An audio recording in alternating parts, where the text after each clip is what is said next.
Start each day with a sense of justice. Jeremiah 21. This is God's message to Jeremiah when King Zedekiah sent Pashur, son of Malchiah, and the priest Zephaniah, son of Maaseiah, to him with this request. Nebuchadnezzar, king of Babylon, has waged war against us. Pray to God for us. Ask him for help. Maybe God will intervene with one of his famous miracles and make him leave. But Jeremiah said, tell Zedekiah, this is the God of Israel's message to you. You can say goodbye to your army. Watch morale and weapons flush down the drain. I'm going to personally lead the king of Babylon and the Chaldeans, against whom you're fighting so hard, right into the city itself. I am joining their side and fighting against you, fighting all out, holding nothing back, and in fierce anger. I'm prepared to wipe out the population of this city, people and animals alike, in a raging epidemic. And then I will personally deliver Zedekiah, king of Judah, his princes, and any survivors left in the city who haven't died from disease, been killed, or starved. I will deliver them to Nebuchadnezzar, king of Babylon. Yes, hand them over to their enemies who have come to kill them. He'll kill them ruthlessly, showing no mercy. And then tell the people at large, God's message to you is this. Listen carefully. I'm giving you a choice, life or death. Whoever stays in this city will die, either in battle or by starvation or disease. But whoever goes out and surrenders to the Chaldeans who have surrounded the city will live.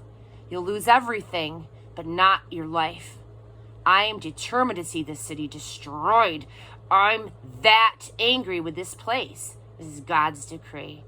I'm going to give it to the king of Babylon, and he's going to burn it to the ground.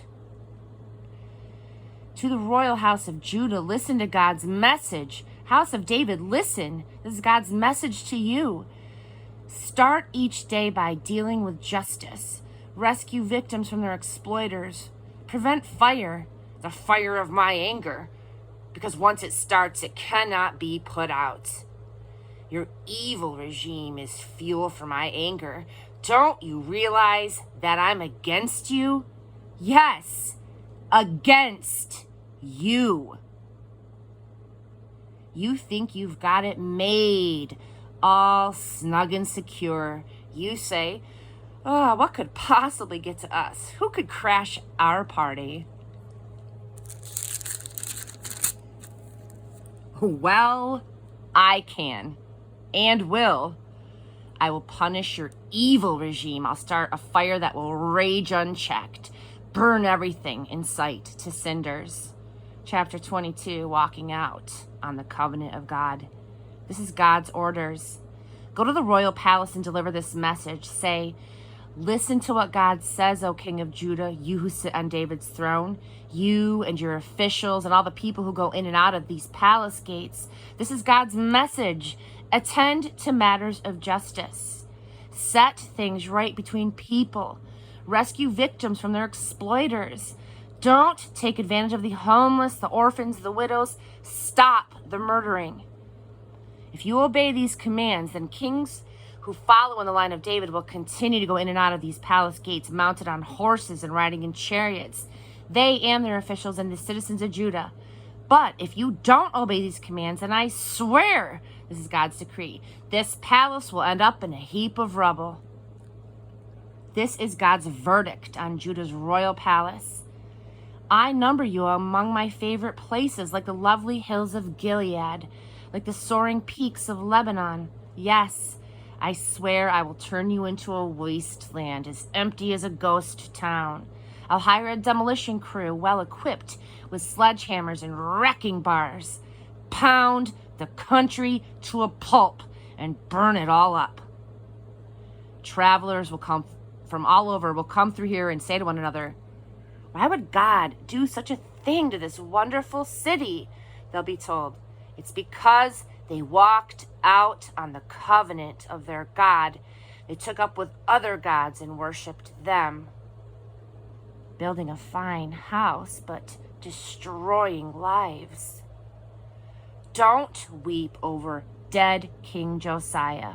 Don't waste your tears. Weep for his exiled son. He's gone for good. He'll never see home again. For this is God's word on Shallum, son of Josiah, who succeeded his father as king of Judah. He's gone from here, gone for good. He'll die in the place where they've taken him to. He'll never see home again. Doom to him who builds palaces but bullies people, who makes a fine house but destroys lives, who cheats his workers and won't pay them for the work, who says, I'll build me an elaborate mansion with spacious rooms and fancy windows.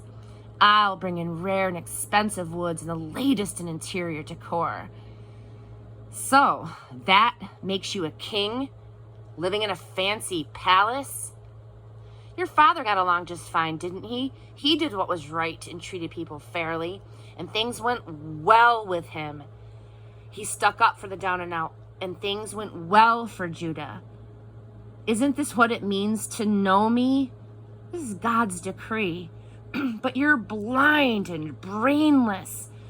All you think about is yourself. Taking advantage of the weak, bulldozing your way, bullying victims. This is God's epitaph on Jehoiakim, son of Josiah, king of Judah. Doomed to this man. Nobody will shed tears over him. Poor, poor brother. Nobody will shed tears over him. Poor, poor master. They'll give him a donkey's funeral, drag him out of the city, and dump him. You have made a total mess of your life.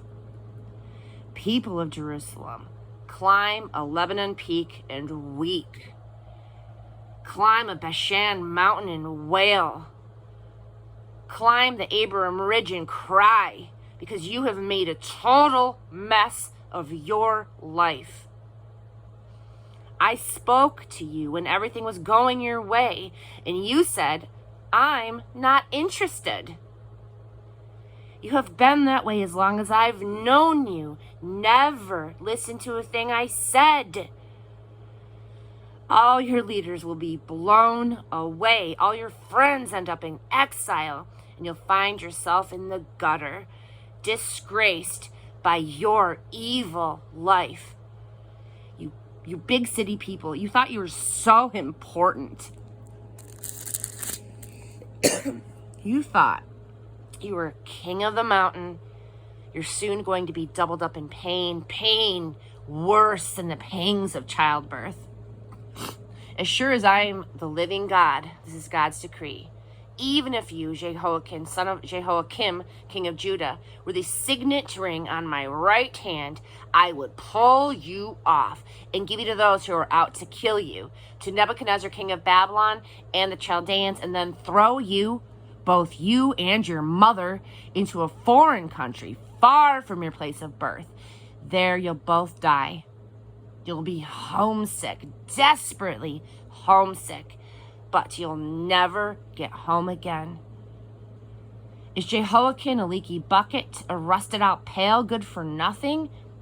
Why else are to be thrown away, he and his children, thrown away to a foreign place? Oh, land, listen to God's message. This is God's verdict. Write this man off as if he were childless, a man who will never amount to anything. Nothing will ever come of his life. He's the end of the line, the last of the kings.